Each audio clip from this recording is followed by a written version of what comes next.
Mr. Flint was hard pushed for house servants, and rather than lose me, he had restrained his malice.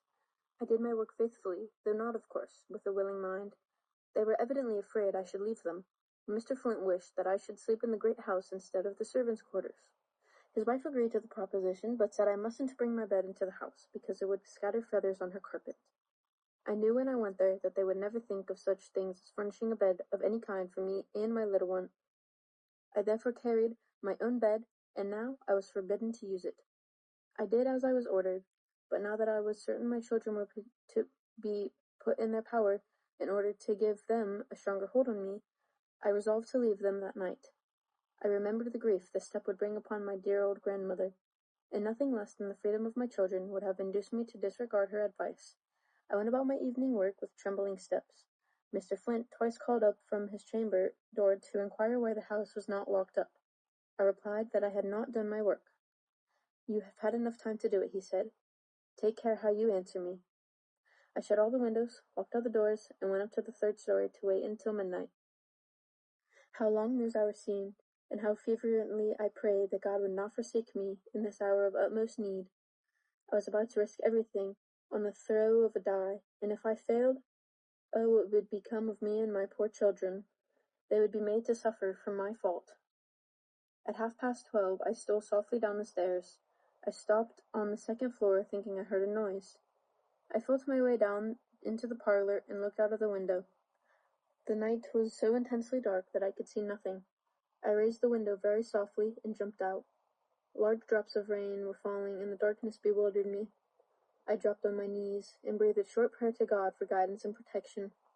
I groped my way to the road and rushed towards the town with almost lightning speed.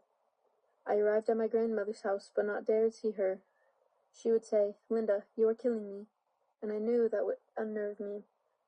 I tapped softly at the window of a room occupied by a woman who had lived in the house several years. I knew she was a faithful friend and could be trusted with my secret. I tapped several times before she heard me. At last, she raised the window and whispered, "Sally, I have run away. Let me in, quick." She opened the door softly and said in low tones, "For God's sake, don't. Your grandmother is trying to buy you and the children. Mr. Sands was here last week. He told her he was going away on business. But he wanted her to go ahead about buying you and the children, and he would help her all he could. Don't run away, Linda. Your grandmother is all bowed down with trouble now." I replied, "Sally, they are going to carry my children to the plantation tomorrow, and they will never sell them to anybody so long as they have me in their power. Now, would you advise me to go back?" "No, child, no," she answered. "When they finds out you is gone, they won't want the plague of the children. But where is you going to hide? They know every inch of this house." I told her I had a hiding place, and that it was all the best for her to know. I asked her to go into my room as soon as it was light, and take all of my clothes out of my trunk, and pack them in hers. For I knew Mr. Flint and the constable would be there early to search my room. I feared the sight of my children would be too much for my full heart, but I could not go out into the uncertain future without one last look. I bent over the bed where lay my little Benny and baby Ellen. Poor little ones, fatherless and motherless. Memories of their own father came over me. He wanted to be kind to them, but they were not all to him, as they were to my mother, to my womanly heart. I knelt and prayed for the innocent little sleepers. I kissed them lightly and turned away.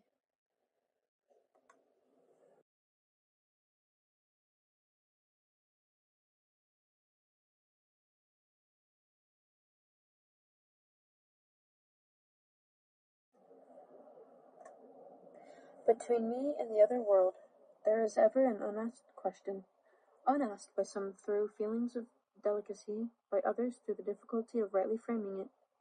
All nevertheless flutter around it. They approach me in a half-hesitant sort of way, eye me curiously or compassionately, and then, instead of saying directly, "How does it feel to be a problem?" they say, "I know an excellent colored man in my town," or "I fought at Mechanicsville," or "Do not these southern outrages make your blood boil?" At these I smile, or am interested, or reduce the boiling to a simmer, as the occasion may require. To the real question, "How does it feel to be a problem?"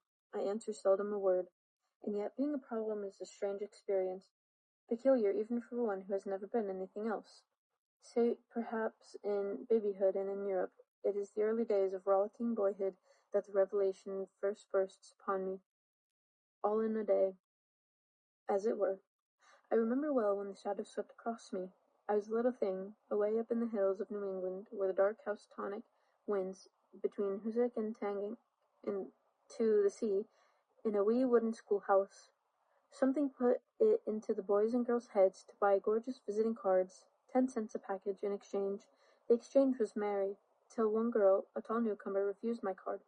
Refused it peremptorily with a glance. Then it dawned upon me with a certain suddenness that I was different from the others, or like a mayhap in the heart of life and longing, but shut out from their world by a vast veil. I had thereafter no desire to tear down that veil, to creep through. I held all beyond it in common contempt, and lived above it in the region of a blue sky and great wandering shadows. That sky was the bluest when I could beat my mates at examination time, or beat them at foot race, or even beat their stringy heads. Alas, with years of all this fine contempt began to fade, and for the worlds I longed for, and all their dazzling opportunities, were theirs, not mine. But they should not keep these prizes, I said. Some, all, I would wrest from them. Just how would I do it? I could never decide. By reading law, by healing the sick, by telling the wonderful tales that swim in my head. Some way, with other black boys in the strife, was not so fiercely sunny. Their youth shrunk into tasteless sycophancy, or into silent hatred for the pale world about them in mocking distrust of everything white, or wasted itself in a bitter cry, "Why did God make me an outcast and a stranger in mine own house?" The shades of the prison house closed round about as well. Assault. Walls straight and stubborn to the widest, but were relentlessly narrow. Tall and unscalable to sons of night who must plod darkly on resignation, or beat unveiling palms against the stone, or steadily, half hopelessly, watch the streak of blue above,